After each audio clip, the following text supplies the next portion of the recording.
Trabalho na TVE, atualmente apresento um programa chamado TVE Revista, de segunda a sexta-feira, e fui convidada aqui pela secretaria para poder mediar esse bate-papo aqui sobre inteligência artificial. Bom, vamos aos nossos convidados de hoje. Primeiro eles vão fazer uma apresentação de 10 minutos cada um e depois a gente vai começar então um bate-papo falando um pouco sobre inteligência artificial. Nosso primeiro convidado é o Ivan Monção, ele é pioneiro em robótica no Brasil, especialista em educação para inovação, doutor em engenharia elétrica pela Unicamp e consultor nas áreas de mecatrônica e desenvolvimento de projetos e produtos. Criou e dirigiu o Business and Innovation Lab, o BILAB, um laboratório especialmente concebido para execução de projetos e criação de produtos reais com a participação de estudantes dentro de uma universidade. Atuou profissionalmente em países como a China, Alemanha, Suíça e Singapura, e já foi palestrante do TEDx.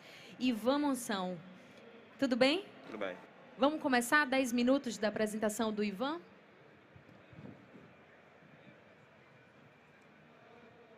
Olá, boa tarde. Eu vim aqui hoje falar para vocês sobre um projeto que nós já fizemos há algum tempo, que é o Birimbau.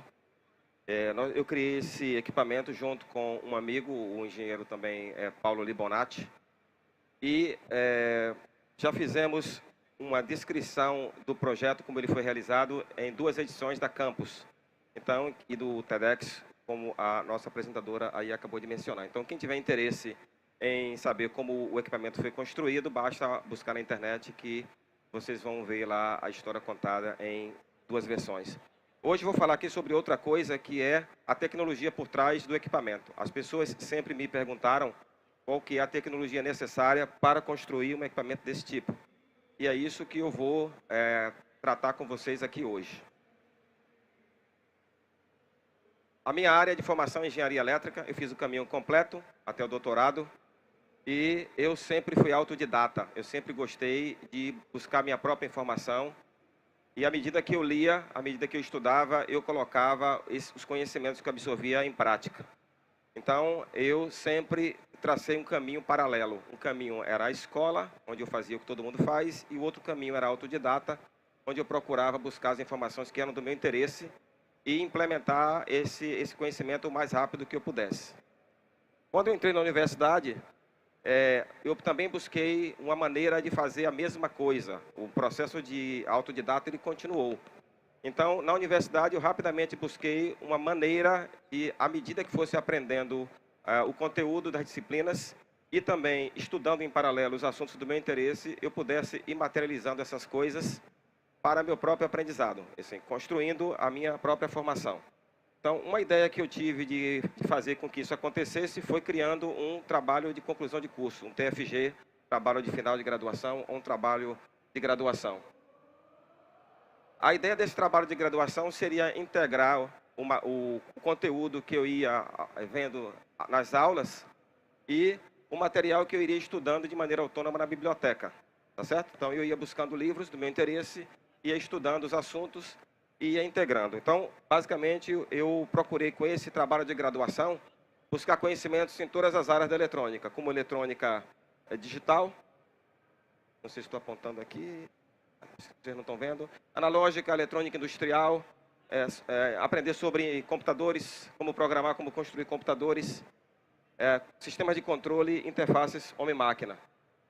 O tema do TCC, como era, digamos, foi minha própria iniciativa, eu não tinha orientação, então eu fui buscando por tentativa. O primeiro tema foi uma coisa chamada magneto-hidrodinâmica, que é uma tecnologia que você utiliza para mover fluido condutor, utilizando 100 peças móveis. Então, nesse caso, a ideia seria construir um motor que pudesse bombear um fluido sem precisar de peças móveis, utilizando só o campo elétrico e magnético. Evidentemente, devido à complexidade que vocês estão vendo aqui, eu não tive condição de prosseguir, sendo que estava decidindo isso nos primeiros anos da graduação. Então, eu resolvi desistir sabiamente dessa ideia. Uma outra ideia que eu tive de prosseguir com minha missão foi criar um robô industrial.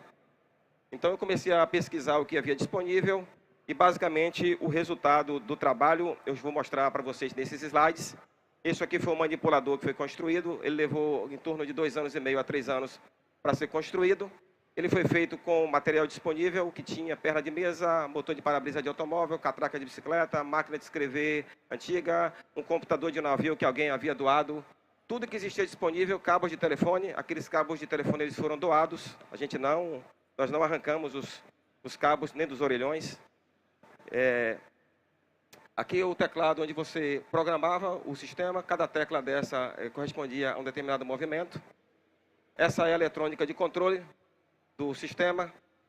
Aí tem amplificadores, tem controle por modulação por largura de pulso, tem um conversor AD. Tudo aí feito com eletrônica discreta. Nós não utilizávamos chips que faziam as coisas. Nós construímos a eletrônica que fazia a função. A ideia basicamente era aprender como o chip funcionava por dentro. Então, se eu precisava de um conversor AD, era feito um conversor AD discreto, com partes discretas, não usando chip. Deixa eu voltar um pouco aqui.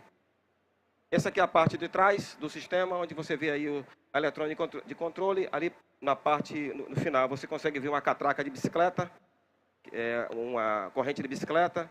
Aqui é a parte do lado direito, onde você tem o botão de parada de emergência. Esse é o computador que controlava o sistema. Isso é um microprocessador discreto. Nós não utilizamos um microprocessador. Foi construído um microprocessador para o sistema, feito com portas lógicas e componentes discretos. A ideia era aprender como funcionava o microprocessador por dentro. Esse é um close do microprocessador discreto. Essa é a mão, a garra robótica dele. Ele tem um sensor de tato. O sensor de tato está em destaque, para que você pudesse sentir a presença dos objetos e colocar a pressão correta. Essa é uma fotografia de múltipla exposição de um movimento da mão chamado roll. Essa é uma fotografia de múltipla exposição de um outro movimento chamado pitch, esse deslocamento que você faz assim.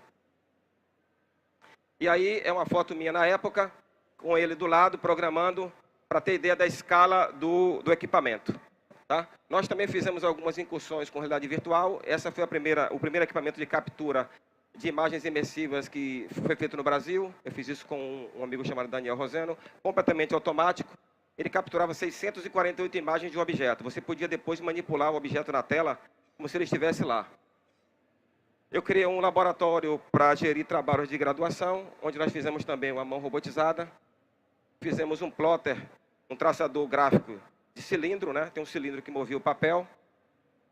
Fizemos um traçador gráfico também XY, nesse caso nós utilizávamos para fazer placas de circuito impresso. Tudo isso era feito completamente de maneira discreta. Tá? Esse último utiliza um microprocessador, mas o outro não utilizava um microprocessador. A gente tem controle total do sistema. Hoje eu vou também finalizar a apresentação para vocês aqui com uma performance do nosso amigo aqui, o Berimbau.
Essa música chama La Dança del Tezcatlipoca Carujo.